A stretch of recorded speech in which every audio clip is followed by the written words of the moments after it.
बिस्मिल्लाहिर्रहमानिर्रहीम। अस्सलाम वालेकुम व्यूअर्स, कैसे हैं आप सब। Welcome to my channel. आज हम बना रहे हैं गुजराती डिश बना रहे हैं। आज हम गुजराती फरसी पूरी, जो बहुत ही खस्ता और बहुत ही क्रिस्पी बनती है। देखें कितनी खस्ता और क्रिस्पी बनी है। इसको बनाना बहुत ही आसान है और ये शाम की चाय के साथ बेस्ट है।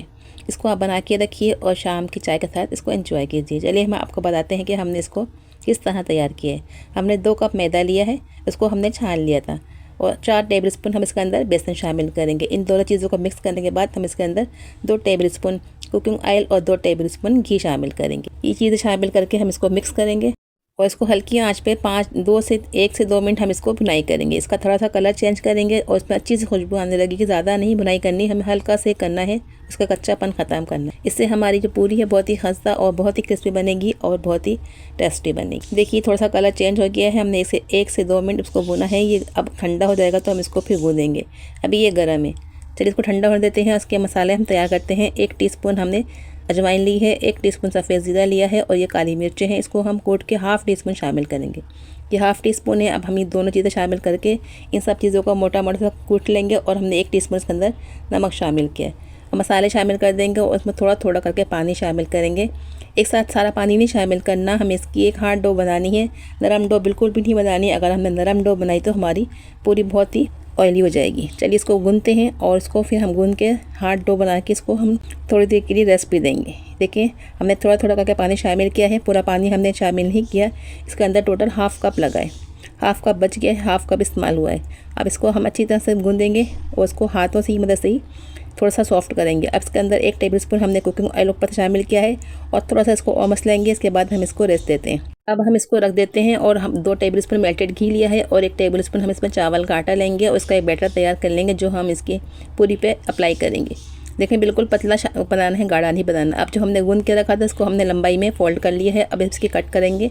हम इसके 9 एक साइज़ के पेड़े बनाएंगे। हमारे ये देखिए एक ही साइज़ के पेड़े बनाने हैं और हम इसके पेड़े बनाकर कटिंग करके फिर इसकी रोटियां बेलेंगे। ये देखें पूरी बेलेंगे। इसके 9 पेड़े बने हैं। अब एक ही साइज़ के बनाए हमने। अब सबको हम इस तरह से बना के पेड़े बना लेंगे और फिर इसको बेलेंगे। पतली रोटी बेलनी है, देखिए थिकनेस इसकी इतनी चाहिए हमें। अब हम दूसरा पेड़ा भी इसी तरह रेडी कर लेते हैं। जब हम बना लेंगे तो हम इसको इसके ऊपर जो हमने बैटर बना के रखा था उसके ऊपर प्रेस कर देंगे। चारों तरफ अच्छी तरह से अप्लाई करनी है, हर तरफ। के बाद हम इसके ऊपर रोटी रखेंगे। 2 रोटी रखी थी हमने, अब तीसरी रोटी रख दी इसके ऊपर और उसके ऊपर अच्छी तरह से घी लगा दिया जो हमने बना के रखा था। इसमें हमने चावल का आटा शामिल किया। अब इसको फोल्ड करेंगे अच्छी तरह से। देखें इस तरह से हमें फोल्ड करना है, टाइट से फोल्ड करिएगा वरना ये जब हम फ्राई करेंगे तो ये खुल भी सकता है। इसको अच्छी तरह से फोल्ड करेंगे टाइट से। ये देखें इस तरह फिर रोल करेंगे और हम इसकी एक साइज़ की फिर हम इसकी कटिंग करेंगे। इस तरह से इसकी हम पूरी बनाएंगे। हम छोटे छोटे से पेड़े पूरी के लिए कटिंग कर लेते हैं। देखें एक साइज़ की कटिंग करने हैं ताकि हमारी सारी पूरी एक साइज़ की बने। इस तरह से देखें ये हमारी पूरियाँ कट हुई हैं, 9 पूरियाँ। अब हल्के हाथ से इसको बेलेंगे।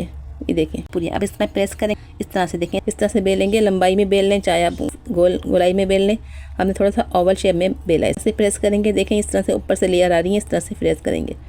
सारी पूरियाँ हमने इसी तरह तैयार कर ली है। अब इसको फ्राई करते हैं। तेल हमारा गर्म होना चाहिए, ठंडा तेल में नहीं शामिल करना। तेल गर्म होगा फिर इसमें डालना है। थोड़ा सा चेक कर लेते हैं। देखें हमने डाला ही ऊपर ही फ़ौरन आ गया है बैटर इसका। अब हमने इसमें पूरियाँ शामिल कर दी हैं, एक एक करके शामिल कर दें। 4 से 5 दालियाँ हमने एक साथ शामिल नहीं करनी और इसको धीमी आंच पे, बिल्कुल मीडियम धीमी आंच पे फ्राई करना है। तेज़ आंच पे नहीं फ्राई करना वरना ये अंदर से कच्ची रह जाएंगी और ऊपर से कलर डार्क हो जाएगा। धीमी आंच पे 7 से 8 मिनट तक ये फ्राई होंगी। ये देखें बिल्कुल सुनहरा कलर आ गया था। हम इसको चेंज कर देंगे साइड इसकी और दूसरी तरफ से भी इसको फ्राई करेंगे।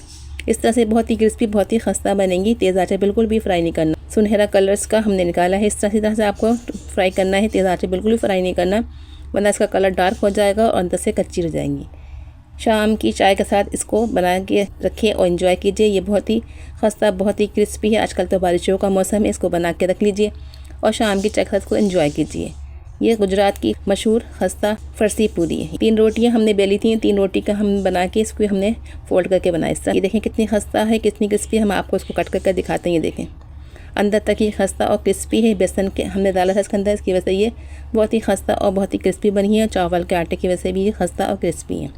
चलिए आप हमारी इस रेसिपी को ट्राई कीजिए और अपना फीडबैक दीजिए कि आपको आज की हमारी ये रेसिपी कैसी लगी। अगर अच्छी लगी है तो एक प्यारा सा कमेंट्स करें, लाइक करें, हमारे वीडियोज़ को सब्सक्राइब करें हमारे चैनल को। चलिए मिलते हैं फिर किसी नेक्स्ट वीडियो में।